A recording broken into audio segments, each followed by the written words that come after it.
A reading from the Holy Gospel according to Matthew, chapter 6, verses 19 to 23. Passage taken from the Message version of the Bible. Don't hoard treasure down here, where it gets eaten by moths and corroded by rust, or worse, stolen by burglars. Stockpile treasure in heaven, where it's safe from moth and rust and burglars. It's obvious, isn't it? The place where your treasure is the place you will most want to be, and end up being. Your eyes are windows into your body. If you open your eyes wide in wonder and belief, your body fills up with light. If you live squinty-eyed in greed and distrust, your body is a junk cellar. If you pull the blinds on your windows, what a dark life you will have. The Gospel of the Lord.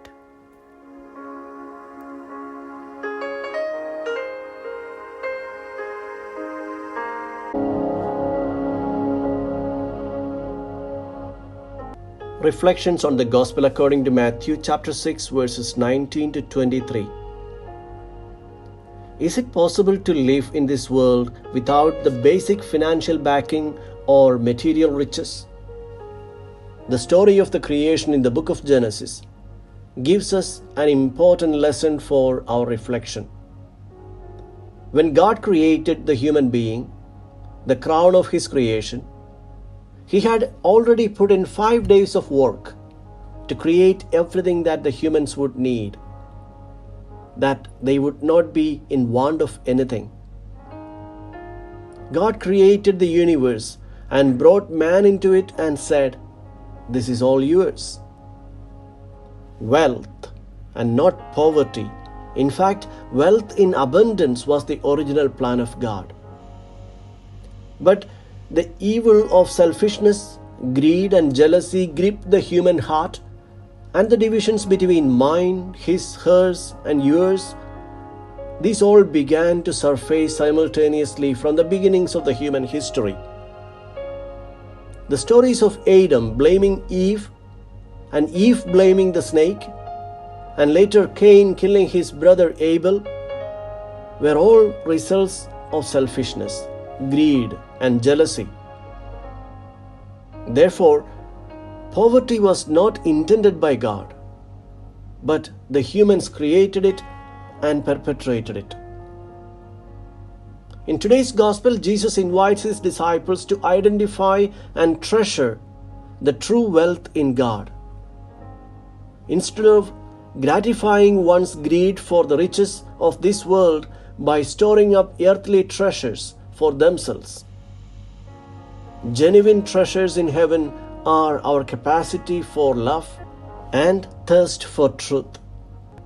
As he was preaching the Beatitude, Jesus had promised that the pure in heart would see God, and the people who sat in darkness have seen a great light.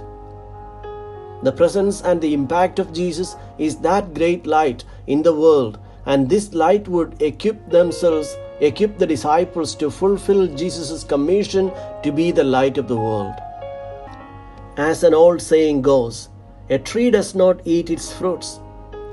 It means that all beings, including humans, exist to give ourselves, not to enclose ourselves. St. Paul recalled these words, "There is more happiness in giving than in receiving." Our life would change if we could understand this. Like the tree, we are not made to eat our own fruits, but to donate them as food to others.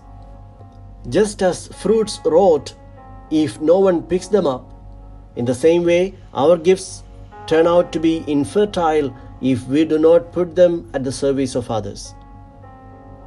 The ability to share is not tied to the abundance of resources, but to the generosity of the heart.